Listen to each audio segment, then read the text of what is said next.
the spread of Islam from China to Andalus, each area add from its culture.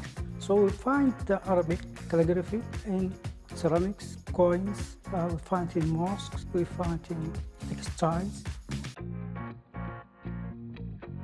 Hello and welcome to Qatar 365 with me, Adil Halim. On this episode, we're immersing ourselves into the world of books and literature. We'll explore how reading can fuel creativity and how the written word can be an art form that lasts centuries. But first, Laila Humara went across Doha to find out how organizations are thinking outside the box to get children interested in books. Meet Ramli. He's a familiar face at the children's section of the Qatar National Library, and today is his special day.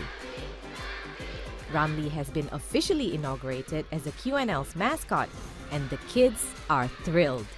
هو اسمه رملي. دقيقة واحدة. رملي تعالوا شوية. هذا هو رملي أعرفكم عليه.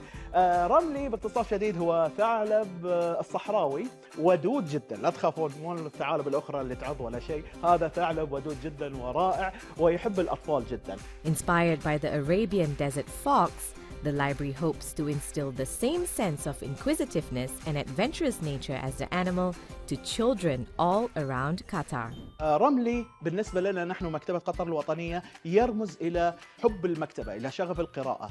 طبعا رملي يحب القراءة، يحب اللعب وهو مرح جدا، دائما راح يكون متواجد إن شاء الله لينشر حب المعرفة للأطفال. Ramli the mascot is among many initiatives put together to encourage children to read more and spend more time in libraries. وقالت الحرباء من المؤكد أن التمساح سيأكله. One way to do that is through storytelling sessions, which Ibrahim frequently leads. أقدر أسميها شوية متلفزة مسرحية وأحاول أضيف فيها أسلوبي الخاص من خلال تغيير صوتي يعني مثلا أحاول أن أتكلم بشخصية شريرة وبعد ذلك يأتي ذلك المسكين ويحرم. أحاول أن أغير صوتي بين حين وآخر. هذا شيء يلفت انتباه الأطفال ويشدهم إلى القصص ويبدأون في قراءة القصص حتى يتذكروا هذه اللحظات ويبدأون في تقليدي. From the local library to an international book fair, where every year the sprawling 29,000 square meter Doha Exhibition and Convention Center is packed with activities celebrating books and reading. The 33rd edition of the Doha International Book Fair has attracted more than 500 publishers from over 40 countries, where the focus goes beyond just books. Through musical performances, calligraphy, live storytelling and interactive booths for people of all ages, organizers are hoping to inspire visitors to make knowledge and creativity a central chapter of their lives. A traditional dance troupe from Oman takes to the stage for a special performance.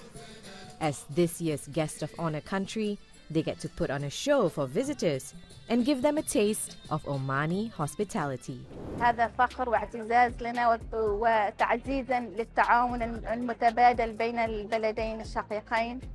أيضاً تبادل ثقافي وفكري. The Japanese embassy has also drawn quite a crowd. They've come for a lesson on origami and a demonstration of Japanese calligraphy, but some have stayed to flip through a few books about the culture. We have also a number of different kinds of books, ranging from Japanese language textbooks for those who want to learn Japanese, and also some books about tourism in Japan. Kazuto says the crowd gets bigger every year, not just at Japan's booth, an indication that interest in literature, no matter where they're from, transcends borders and cultures.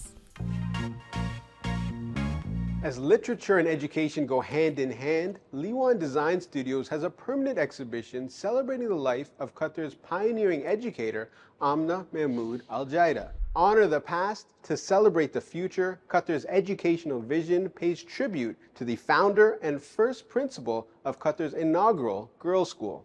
I sat down with Qatar Museum's Sheikha Reem Al Thani to find out how archival material dating back to 1938 is being used to highlight the school's impact on multiple generations of Qatari women. Sheikh Kareem, how does this exhibition celebrate the legacy of Amna Mahmood Al-Jaida? Well, it really is a homage to her and to what she has done for the education system, but also for women education. She is someone who was fighting for women's education and talk to the families of the different girls to see how can she bring them first into the Qatar system and actually have it in her house as a safe space. And that fight literally meant going door to door to convince families to send their daughters to school. How was that received at the time? At the time, you could see even from our newspapers, and we have some of those on display here in what used to be her office. Definitely there was some backlash, definitely. It was a hard, uphill battle for her to go through, but it was very fruitful. And you see also pictures that we have here documented from the time, actually on the same exact courtyard that you see outside of the girls sitting down around her, and it's one of the only images that we have actually of her, and she's teaching them Quran. And behind us actually is her Quran, her personal Quran that she would be teaching people, and it's handwritten and it's in impeccable shape. We're sitting in what used to be the principal's office, and there's archive material that dates back to 1938. What are some of the things that visitors can expect when they come here? So when you come to this exhibition, the intention was to actually first document. Their histories in Qatar are not always very written down. We're collecting people more than documenting people. And this was a great example of this, us having to go back in the timeline to verify information, objects, where did they come from, all the stories behind them. They even have on one of these walls, there's a map of Qatar. At that time, there wasn't a geography book, so the teachers here did that themselves. They actually created the map of Qatar with all of its geography, and we're teaching it to the students. So these are some of the things you can see here. Why was it important to make this a permanent exhibition at Liwan? This exhibition is actually a partnership with a class that I teach at VCU, where since I am someone who's been in exhibition design for a very long time and I've been working with the museums, it's something that I have seen with students and people coming in just out of university, especially for design, where they're seeing their conceptual work, but how do you actually create it within the physical world? So I started this class with VCU with this intention. But for you personally, what does Amna's legacy mean?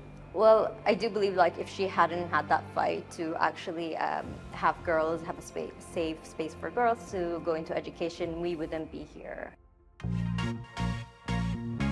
The art of Arabic calligraphy is at the heart of Qatar's thriving literary scene. The ancient writing style is a prized tradition and a key part of the cultural heritage of the region. Joanna Hughes visited the Museum of Islamic Art to put her pen to paper and learn more about the centuries-old practice. A combination of the Greek words kalos and grapho, calligraphy literally means beautiful writing. The art form traces back thousands of years, but is still taught in classrooms like this one, where budding artists are escaping the summer sun to get crafty with letters and words. In calligraphy, you need 3 basic materials: paper, pen, and ink. But as I'm finding out at this creative calligraphy workshop hosted by the Museum of Islamic Art, the simplicity of the toolkit is deceiving, because painting with words is anything but simple. Push straight. No, push it. Push. Don't come like this. Push. Okay. Like this. But don't change the angle. Arabic calligraphy, it depends on rules. First, how to hold the pen in the correct angle. So you need a teacher to learn how to hold the correct angle, and then you can practice in the correct way. The museum hosts workshops for calligraphy enthusiasts of all ages. From seasoned artists to first-timers, they are all inspired by the Arabic calligraphy on display in the museum. أنا أول ما بلشت أكتب كانت شوي ترج إيدي وأكتب خطأ، لأنه لما بلشت أعرف أكتب الألف وإنه مع تشجيع الأستاذ حسيت إني كتير سهل، بده مجهود وتعب وهيك وصبر. Workshop host Hussein has more patience than most. He has been perfecting the art of writing for decades to master not one, but many of the different styles that have evolved over the centuries. We have 5 classic scripts. We have Kufik, we have Ruqa, we have Naskh, have Nas Ta'liq, we have Diwani. Each script needs a time. it needs a long time to be perfect in it.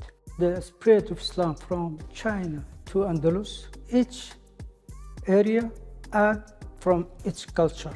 So we find the Arabic calligraphy in ceramics, coins, we find in mosques, we find in textiles. Decorative handwriting is used as a visual expression of faith in many religions, with verses from holy scripts adorning places of worship around the world. Here at Qatar's Minaretain Mosque, verses from the Quran are a distinctive feature in a design by Iraqi architect and calligrapher Taha al-Hitti. The artist, Taha, chose one of the surahs in the Holy Quran. It's called Al-Hujurat, and this specific surah that he chose talks about the morals and values that we as a human should have. Respect, honesty, do not talk about others behind their back, do not spy, be respectful, trustworthy, and he surrounded the whole building with it. Calligraphy graces the Minaretain Mosque outside and in, with the traditional handwriting seamlessly blending with contemporary architectural design. He was so creative in building this building, the Minaretain building, and specifically the Minaretain Mosque, because he chose to use his creativity, blending the modern perspective and the beauty of Arabic calligraphy. Equally striking is the penmanship on Mosque 27 on Qatar's Kataifan Island. The traditional verses are another prime example of Qatar's efforts to mix old and new, captivating worshippers and non-worshippers alike. From international book fairs to ancient calligraphy that stood the test of time, and a look back at the first ever girls' school in Qatar, we hope you enjoyed this episode, but that's all the time we have for now. For more, check out Euronews.com and connect with us through our hashtag. Thanks for watching, and we'll see you next time on Qatar 365.